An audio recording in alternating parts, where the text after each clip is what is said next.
Hi, class. Now let's put together a lot of the concepts that we've learned in actually the entire semester. I was going to say this chapter, but really it entails most of what we've learned so far this semester. And what we're going to do is look at why clouds form at a particular level in the atmosphere. So we start off with an air parcel at the surface, and let's give it some initial conditions. Let's say that its temperature is 15 degrees Celsius and its relative humidity is going to start off at 50%. Okay. So if we get this air parcel to rise up, ascend into the atmosphere, when would we expect it to form a cloud, based on these initial conditions? So if we know the temperature, we can use the saturation mixing ratio. And with the temperature of 15 degrees C, it's got a saturation mixing ratio of 10 grams per kilogram. So we can put that in, saturation mixing ratio, 10 grams per kilogram. And so now the only thing we need to do is to calculate a mixing ratio to complete, all the information that we need about this air parcel. So remember that is relative humidity times the saturation mixing ratio. And so that would be 0.5 times 10 grams per kilogram. And so this will give us a mixing ratio of 5 grams per kilogram. Okay, that's what's the actual amount of moisture in this air parcel is 5 grams per kilogram. Okay? And we're going to assume that the mixing ratio doesn't change as our air parcel ascends. Again, that's not a great assumption, but for our purposes, let's go with it. Okay. Now we're going to be doing some math here. Don't get bogged down in the math. Okay. The math is a means to an end. It's a means to an answer, and so we're more concerned with the end answer than we are the math. Okay, so the math is just a way to get us to the output that we need. Okay, so we're going to get this air to rise, and let's say let's look at it every 500 meters as it rises up into the atmosphere. So we're going from the surface up to 500 meters. And just as a reminder to ourselves that as this air rises, okay, so the air ascends or rises. And when the air ascends, the air pressure is going to decrease because there are fewer air molecules above it pressing down on it. So the pressure is going to decrease. When the pressure decreases on our air parcel, okay, there's not as much pressure on it, so that allows it to expand. So our air parcel is going to be bigger at 500 meters. So the air expands. When the air expands, the distance between the air molecules is going to be larger, and therefore the density of the air is going to decrease. And when the air density decreases, the temperature is going to decrease. Okay. So at this point then, we got to ask ourselves, based on what we just looked at in the notes just previous, we know the temperature is going to decrease. Will it decrease at the dry adiabatic lapse rate or the moist adiabatic lapse rate? Okay, so which one of these two lapse rates is the air going to cool by? And so remember, we use the dry adiabatic lapse rate if the air is unsaturated, and we use the moist adiabatic lapse rate if the air is saturated. Okay. So how do we know if the air is saturated or unsaturated? Well, we look at the relative humidity. Relative humidity is 50%, so it's not 100%, so that means the air is unsaturated, and therefore this air is going to cool at the dry adiabatic lapse rate. Okay, so what's the air temperature of that air parcel going to be at the 500 meter level? Okay, so we can do that math. I mean, it's not hard. So the temperature at 500 meters is going to be equal to the temperature at the starting point. So that is 15 degrees Celsius. The air is rising, ascending, so it's cooling, so we're going to subtract. Okay, we are going to subtract the dry adiabatic lapse rate, 10 degrees C per 1,000 meters. Okay, and we are going up 500 meters, so we're going from the surface up to 500 meters. Okay, so now we can calculate the temperature at the 500 meter level. Okay, and this will be 15 degrees C minus 10 degrees C per 1,000 meters. We're only going up 500 meters, and so that means we will subtract 5 degrees C. So our temperature at the 500 meter level is going to be 10 degrees Celsius. Okay, so here at 500 meters, the temperature is 10 degrees Celsius. The saturation mixing ratio, go back to our chart again, at 10 degrees C, the saturation mixing ratio is 7 grams per kilogram. So saturation mixing ratio is 7 grams per kilogram. We're making the assumption that our mixing ratio is not changing. So our mixing ratio remains at 5 grams per kilogram. And so our relative humidity is going to be mixing ratio divided by the saturation mixing ratio, 5 grams per kilogram divided by 7 grams per kilogram. Okay, and so that makes our relative humidity 71%. So is a cloud going to form at 500 meters? No. Okay, cloud will only form under saturated conditions where the relative humidity is 100%. Our relative humidity, based on our conditions, is only 71%. So there will not be a cloud that forms at 500 meters. Okay, now let's take it up another 500 meters. Okay, so as we get this air to rise another 500 meters, we get all of these same conditions again. So the air ascends. I should say the process is all the same. The air ascends. The pressure decreases because there are fewer air molecules above that air parcel. So pressure decreases. Okay, when the pressure on the air parcel decreases, that means that the air parcel is going to expand.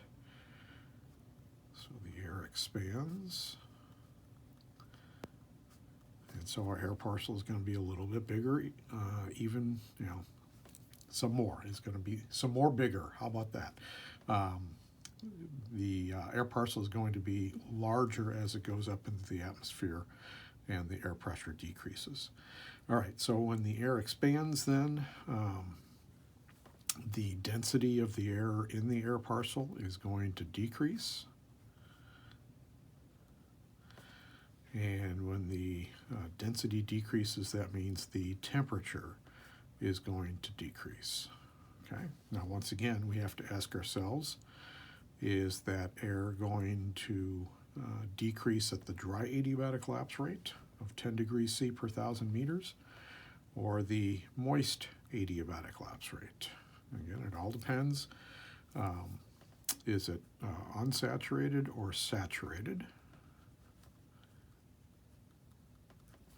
Okay, so we look over and we see the relative humidity is 71%, so the air is unsaturated.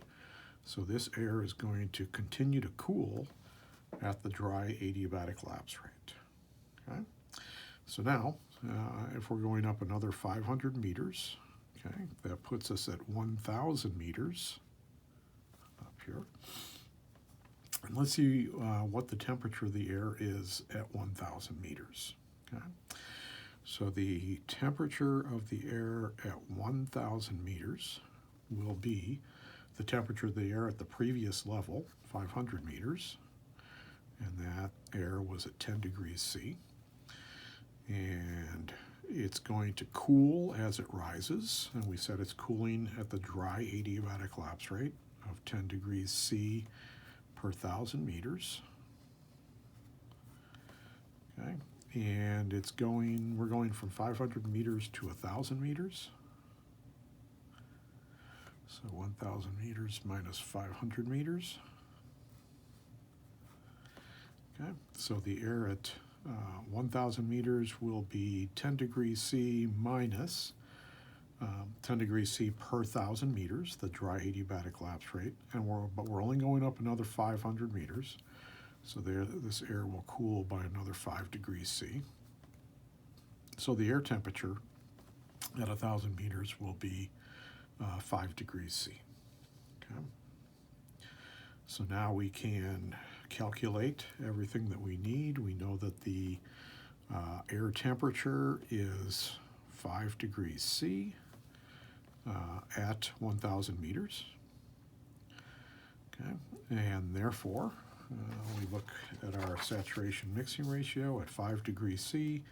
The saturation mixing ratio is 5 grams per kilogram. Saturation mixing ratio, 5 grams per kilogram. We said our mixing ratio was not going to change, and so mixing ratio is 5 grams per kilogram, and therefore the relative humidity mixing ratio divided by the saturation mixing ratio is 5 grams per kilogram divided by 5 grams per kilogram. Okay, now we are at 100% relative humidity. Okay, at this point now the air will begin to condense out its water vapor from its vapor phase into its liquid phase, and therefore we will start to form the cloud. Okay.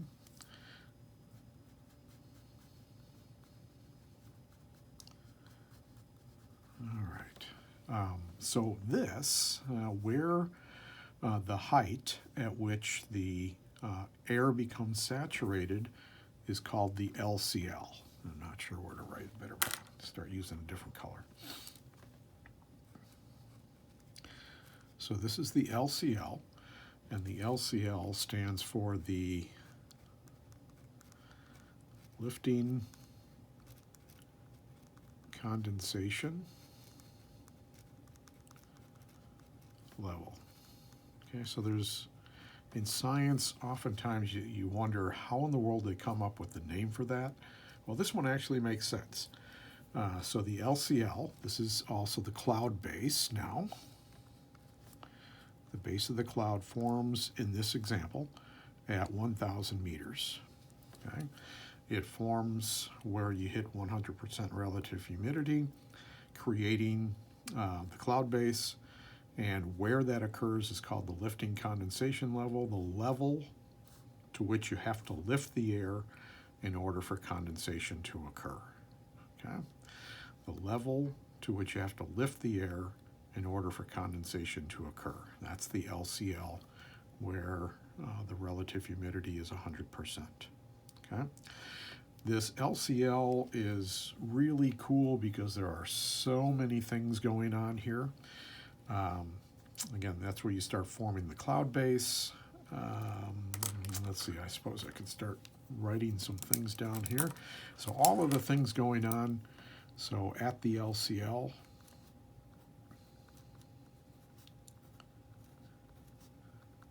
okay, so we form the cloud base.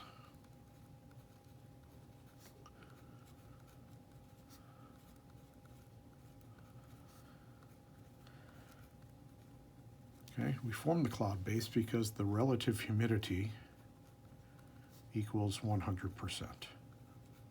Okay, so we've got saturation occurring, And at 100% relative humidity, that tells us that the mixing ratio equals the saturation mixing ratio. Okay. Now remember, if you know the mixing ratio, you know the dew point temperature. If you know the saturation mixing ratio, you know the temperature. So if the mixing ratio equals the saturation mixing ratio, then it follows that the dew point temperature equals the air temperature. Okay. Again, we've got saturation occurring here.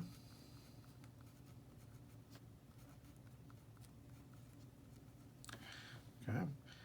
And as a result, now I'm not going to take this up any higher, but if this air continued to rise, okay, it would still cool. It's still going to cool, but it's going to cool at the moist adiabatic lapse rate. So at this point, we would switch to the moist adiabatic lapse rate. Okay. Other cool things that are going on, and the reason that we're switching to the moist adiabatic lapse rate, that's what triggered this in my mind, is that we are, because saturation is occurring, we got condensation.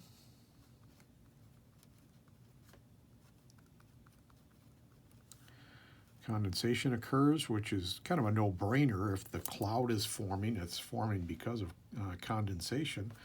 But that when that condensation occurs, think of the energy exchange. Here we are, when condensation occurs, we are releasing 600 calories of energy for every gram of water that's being condensed. So you're literally releasing heat energy into the atmosphere. Okay. So this moist adiabatic lapse rate, and typically we use 5 or 6 degrees C in most parts of the world. So we'll just say 5 degrees C per 1,000 meters. So the air is still cooling. It's still cooling at 5 degrees C per 1,000 meters, but we've really slowed down the rate of cooling as you go up into the atmosphere after condensation occurs. The reason for that is you're literally releasing heat energy into the atmosphere. So when you're releasing 600 calories of energy for every gram of water that's being condensed, you're releasing a whole lot of heat energy into the atmosphere, and therefore you slow down the rate of cooling. And that's why you switch over to the moist adiabatic lapse rate. So what's going on at this LCL? A whole lot of things are going on, okay? I get really geeked up about this. This is really cool. There are so many things going on at the LCL that it just, and again, it's so logical about how all this works. And so draw this out for yourself, okay? You might need to watch this video, a couple of times to really capture the essence of it, but really focus what's going on at the LCL. There are so many things going on. And again, if this air parcel continues to rise, it's still going to cool, but it's not going to cool at 10 degrees C per 1,000 meters. It's going to cool at 5 degrees C per 1,000 meters because of all that heat energy that's being released into the atmosphere because of condensation. Okay? So a lot's going on this figure, but we're incorporating so many things that we've learned about this semester. So if you have questions, make sure you let me know.